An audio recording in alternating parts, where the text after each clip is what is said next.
Hi, Steve and Caleb from Brownells here with another edition of Smyth Busters. And today we're going to look at a very hot topic. Should you or should you not let the slide drop on a 1911 with an empty chamber? And boy, I have been doing some research and some reading on the forums, so have you. Oh yeah. And it's all over the road. So let's dive into it. Yeah, so in the research, I did so much research on this, and every forum topic or video I watched or everything, that person was just so dead set on one direction or the other for all 1911s. And as you very well know, there's a large variety of 1911s out there as far as and internals. that's part of the problem. Yeah, and that's like, for example, I watched one video where this guy was just sitting there talking about the myth and just slamming the slide over and over and over again. And another one of the arguments that they made was that in the military, those military 1911s, during some inspection, you had to slam the slide on it. I don't know. I was in the military when the Beretta 92 was there, not when the 1911, so I don't know anything about that. But that was one of the arguments. And if you know anything about the 1911 handgun, and especially if you're a gunsmith and you work on 1911s, you know that there's a huge variety of sear engagement between different manufacturers and custom guns and shelf guns. And metallurgy. And metallurgy, components. yeah, exactly. So kind of the conclusion that I came to on this was your service guns with a ton of sear engagement, and the sear engagement is the point, the topic of what it's bad for.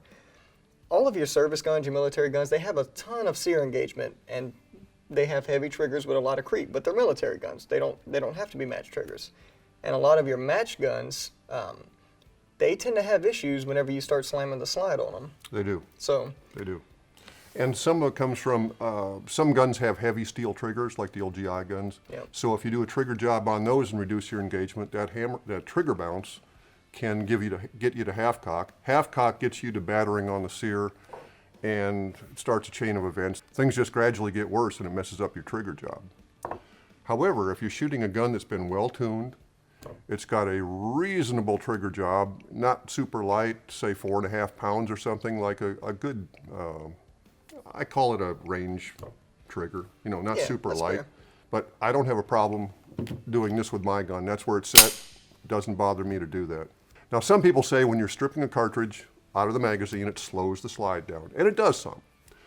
But if you've ever had one double on you, you know it's not much slower than just letting it fall. And I've had that happen. yeah, absolutely. And whenever I do a trigger job on a 1911 for a customer, I always hold the slide to the rear, watch the hammer, and let that slide go. I do and too. I'll watch for hammer follow. That's one of the safety checks I do after I do a trigger job, which is essentially the same thing as just dropping the slide on it as well. Right. So Right, and a lot of that damage comes from an improper trigger job. If somebody's messed with that and then just bent the sear spring back so the sear is just barely getting back into place in time, if it doesn't catch just right, you're hitting that sear, you're just like peening it with part of the hammer hook. So, you can drop it on some guns, and others I wouldn't do it on a bet.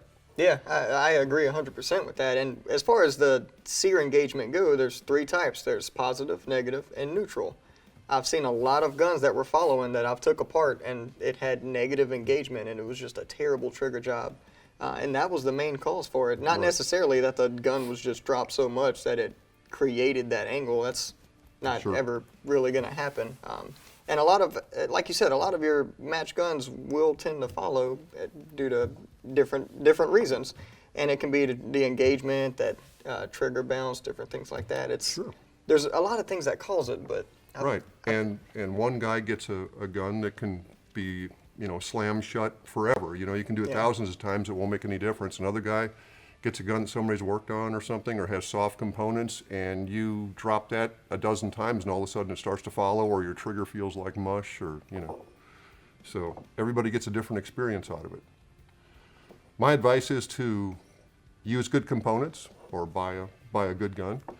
And, if you got a Colt or something, it's got a good sear and hammer in there. It's not going to hurt it if you drop it on an empty chamber once in a while. But I wouldn't do it 100 times a day. Yeah, and typically what I recommend with that is every time someone asks, I say, just check the user manual. Whatever that manufacturer recommends, just follow those guidelines and you'll be fine. Right, and even they don't agree. It'll never, Yeah, never. So So there you have it. The myth is both busted and not busted. plausible, I guess we can say, Plausible, in some yeah. cases. So Because it will damage your gun in some cases, definitely. Hope this makes sense. Anyway, thanks for watching. If you have some experience with this issue, please leave us a comment. The more people that weigh in, the better picture we get as to what you're dealing with out there. Yeah.